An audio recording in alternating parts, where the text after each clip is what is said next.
And we are back. Thank you so much, everybody, for your patience. We've got a pretty sweet round for you here. And I, of course, am Mark, a.k.a. Chibikawaii. And with me, I've got Gabe, a.k.a. Calimdir, in the booth. Gabe, why don't you give us a rundown of this hopefully pretty, like, Clash of the Titans almost?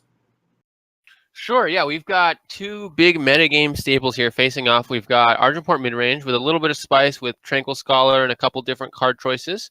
And then on the other side, we've got Praxis with a couple of different card choices as well. There's a Diogo in there, and not and two Soulfire Drakes, right? So, and three Obliterates. So each list has a little bit of different characteristics from the typical list, and that's kind of what makes these decks interesting when you run into them. A tournament ladder, everyone's different choices on the standards. I do like the Tranquil Scholars on Thundershot side of things. I don't. Really? I don't. I think they're fun. They are fun. I like them as a caster. I would not play them. Yeah. Yeah, because there's nothing that's going to bump the Interrogator. But I think we can go ahead and get the players started, and while we're kind of rambling, and then get going, so that way the action starts a little bit faster. But other than the Tranquil Scholar, I'm not seeing anything too crazy out of place on Thundershot side of things. Yeah, he just has a couple different things. Like he's got the Tranquil Scholar, which means he doesn't have Tinker Overseer or Talon of Nostrix or whatever other things that sometimes people run. But that's fine. He's still got the 4 Tavrod. He doesn't have. Oh, he does have Auric Interrogator though. That he does still have. Which means he's only at 3 Falchion. So usually I consider this matchup in favor for Argenport. Praxis can win with cards like Zenith Initiation and stuff like that.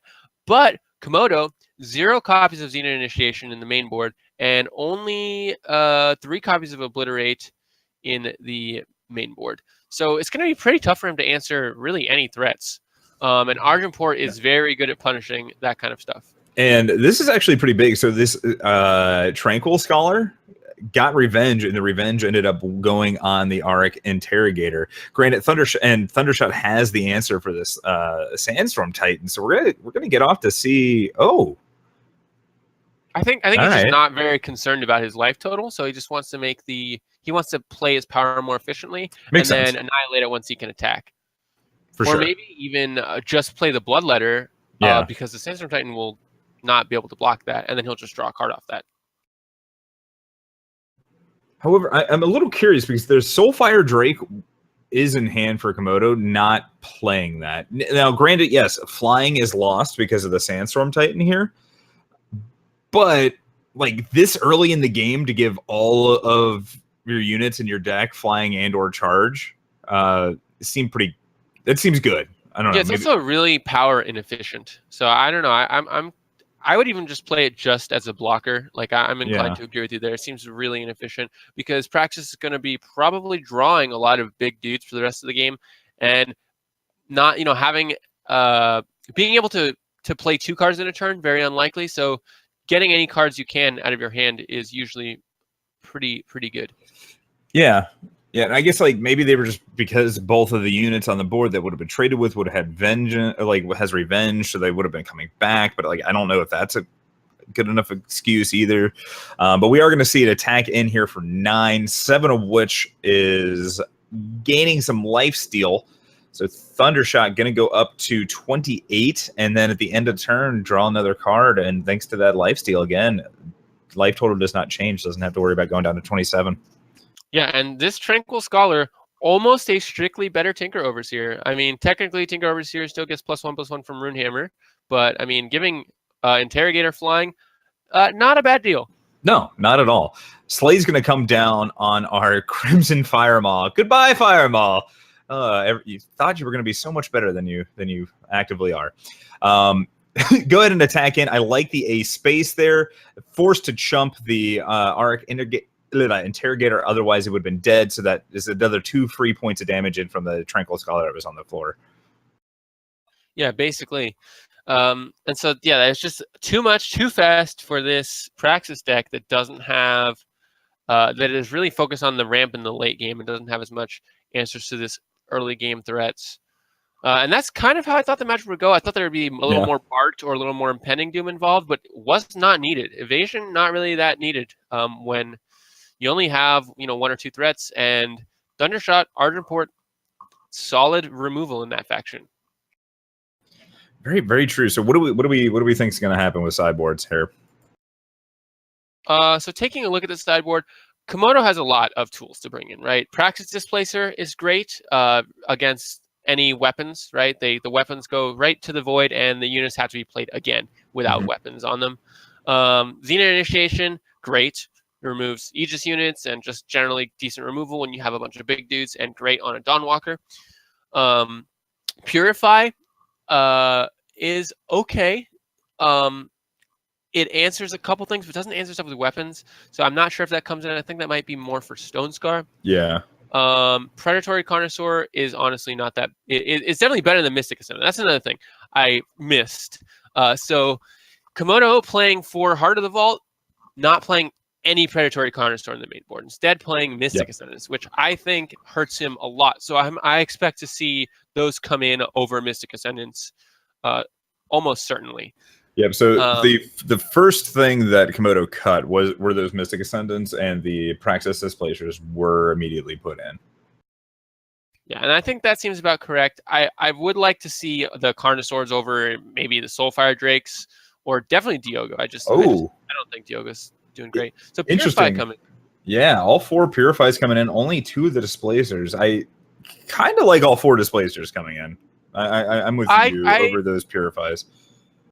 I don't know about 4 Displacers. I don't think I'd ever bring in 4 Displacer versus even Rakano. I think it's just too many Displacers. Well, they trade with, like, they're definitely slower, but the reason why I would say I think that's acceptable is just because of how many weapons Thundershot plays. Plus, they trade with not only Instigator but also Interrogator. That's true. So, like, and you can they can block a Scholar or whatever. Yeah, like, so I think the fact that they have 3 power makes them very relevant. Yeah, and they can pop Aegis on Bartholo for you to be able to remove it some other way, maybe. But I just don't think the card is that powerful overall. Like, I would probably run 3. I guess it's better than Purify, in my opinion. Yeah, I think I would be inclined to agree with you. I definitely think that Xena Initiation is the first card I want to bring in. So I don't know if he brought in 100%. Both of those. So I hope that he brought in both of those before anything else. Xena Initiation has Xena Initiation hasn't been brought in just yet, but I 100% agree. It looks like 2 of the Carnosaurs have come in. 2 Shatterglass Mages came in. Oh, weren't they there already? I don't know. Were they in the main? Oh, they were. There are. Sorry. Yeah. Okay. Shatterglass Mage is great in this matchup. Pops Aegis, removes weapons, has Warp, is a 5/3. It's just great. What about on Thundershot's side? Yeah, on Thundershot's side, let's see. What do we... The Protects? I like the Protects kind of, but not really. I mean, this is not Vanquish? Yeah, Vanquish is great. Vanquish is great. Annihilate seems fine. Yeah, there's really not that much to bring in. Like, I feel like you're probably pretty comfortable with your main board, right? Like, we saw how good the matchup is. Like Runehammer is the only thing that I'm really looking at, but if that gets hit by a Tavra, then that seems like still great. So I guess it answers Firemaw. I don't know. But it looks like we're jumping in game here, so let's go ahead and pull that back up.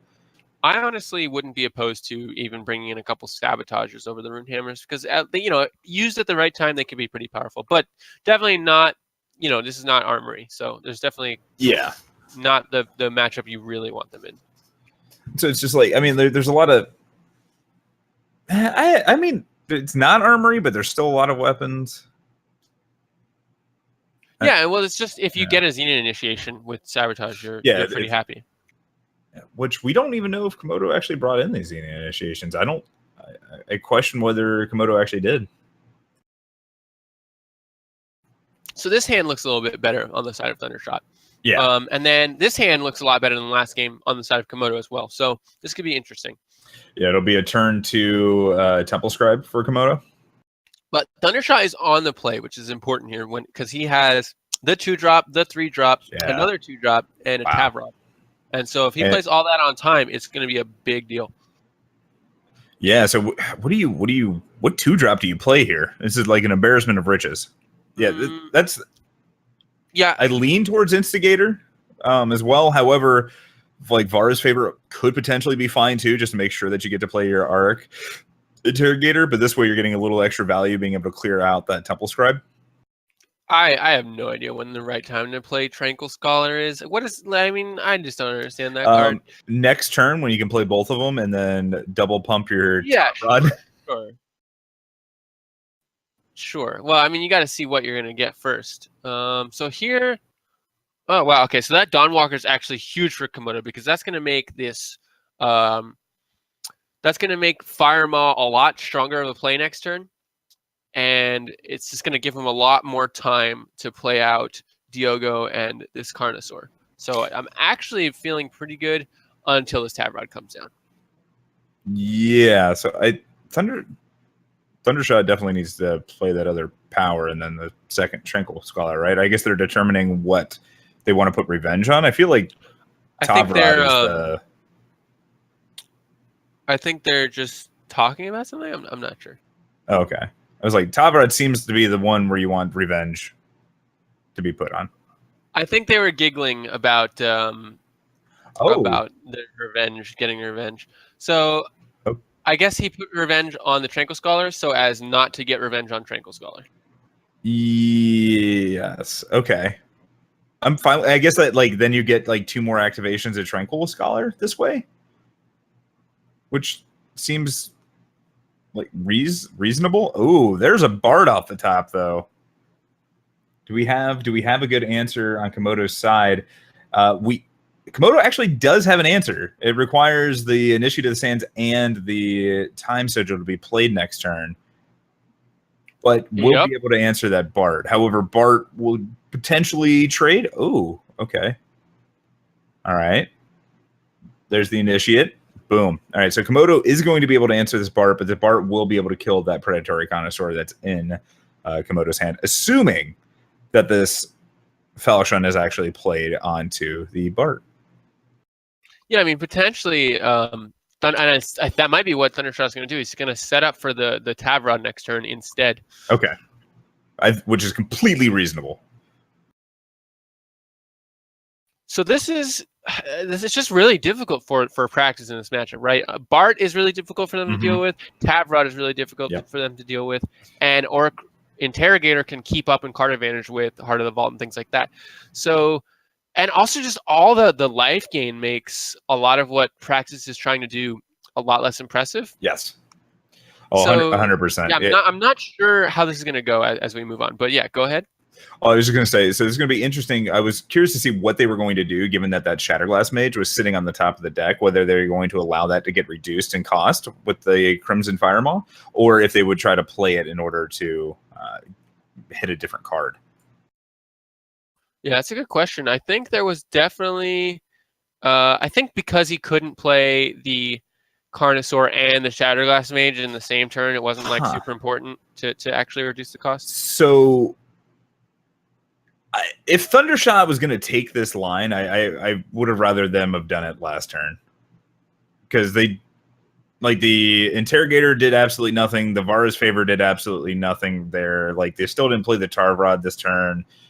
They would have they would be at 6 more health this way, and Komodo would have been potentially lower, and they wouldn't have been able to play the Shatterglass Mage there. I don't know. Yeah, it would have moved everything a turn up, and Komodo wouldn't be able to play the Shatterglass Mage and stuff until turn later, which actually would have been very good for Thundershot because he didn't know that the Shatterglass Mage was getting warped in there. Yeah.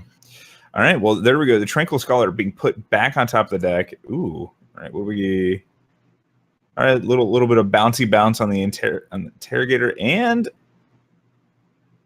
okay. Interesting. So Tranquil Scholar going to be able to do that, but it might not actually matter. Komodo's sitting at 1. Oh boy, going to go up to 7, but I don't think it's going to be enough, right? Tarvrod gets to come down. That'll gain 5 more life that way. So Displacer just doing a really good job at pushing through the aggression here. So, yeah, definitely I feel like you have to swing here. You have to play Tarvrod, and then I still don't think it's enough, right? Yeah, I'm not great with math, but I'm pretty sure he's... okay. Heart of the Vault. Off the top. Okay. Oh, beautiful. Easy peasy, lemon squeezy. Oh, I enjoyed that. That was a great win by Komodo. Congratulations. All right. So now... I think we're 1-1, right? Yeah. Thundershot picked it up real quick on game 1.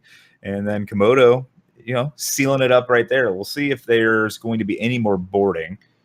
Yeah, so I think what you... Sorry to interrupt you, but I think what you were talking about with the Bartholo or the Thrive Falchion coming down later really kind of was the decider in that game, because it gave Komodo time to play enough threats that bouncing things actually meant he could deal a significant amount of damage. Yeah, I mean, had that. Okay, so they just jumped right back into that game. So we're gonna be jumping back in. There was that predatory Carnosaur, right? That would have come down and answered the Bart that turn, but you still would have 6 more life in that situation. So they actually would have lived to that turn at that point.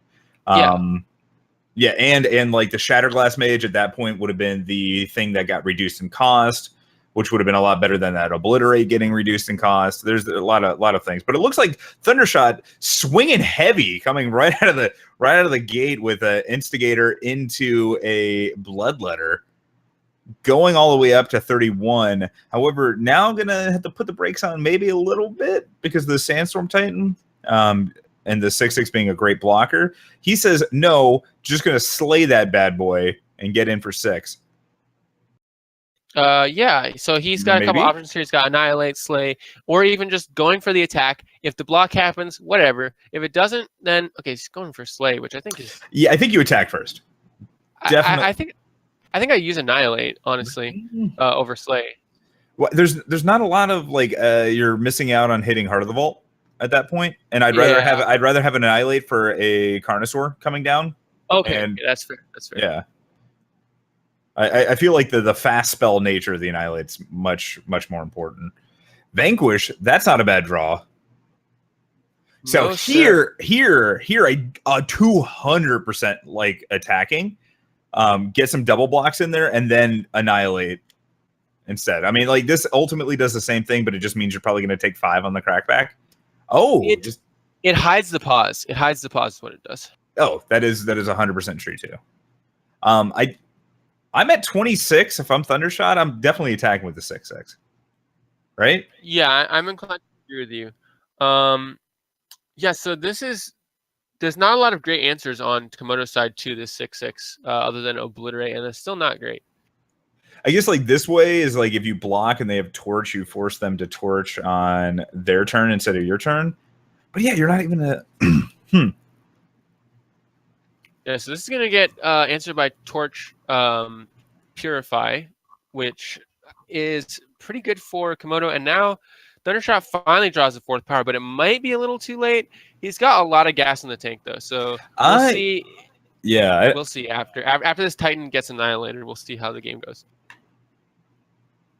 Yeah, okay. So Komodo thinking about attacking and then decides not to, which I definitely agree with there. Yeah, I think we're going to see the Instigator come down, Annihilate on the Sandstorm Titan, and then a swing for 5 in the air. This is getting real close. I think Thundershot has a real chance here. Komodo's going to be able to swing in with the Dawnwalker, but if Thundershot probably just takes it, right? Yeah, basically. I have really not been impressed by Diogo in any of these matches. No, not at all. I completely agree. I don't think it does a ton. Now you just play your Rune Hammer and hit the Dawnwalker and win. Yep, that'll do it. Ooh. And that'll be the 2-1 for Thundershot. And that's how I thought Thundershot would win this match. I thought Argenport would win, but this didn't really play out the way I thought it would. No, it was a little interesting. Yeah, way closer. Game 1, not so much. Games 2 and 3, much closer matchups than I would have thought. Yeah, and that just goes to show, like, even favorable matchups or matchups that you have expected results, there's a lot of play to them. So yeah. Okay.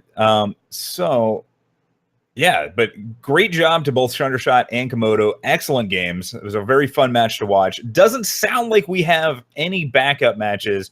However, we do have a little thing called the Team League that's going on, and I think Gabe's gonna tell you guys a little bit about it.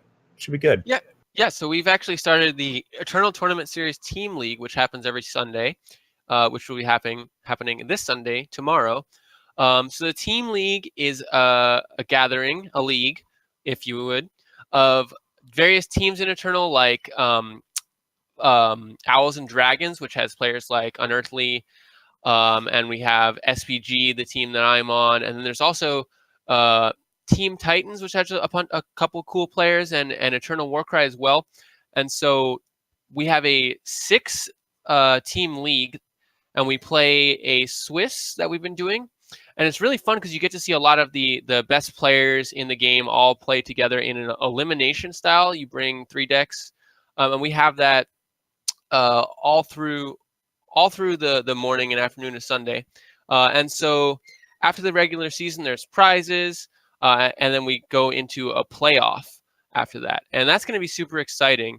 You can see all of the standings and match results and stuff in Discord or on the aReNGee website. There's actually even, I think, a little tab that we have for the Team League. And if you're interested, you can check it out. Next season of the Team League potentially might be open to more people. This was like a first test run, and it's been really cool to see how well it's been doing. So if you're interested in it and you want to participate eventually, come check it out. Help us bump those viewers up. Let us know it's popular so we can continue doing this and promoting Eternal in like a more competitive environment. Awesome. Thank you, Gabe. Yeah, Team League sounds fun. Watch it, maybe participate. It's good stuff.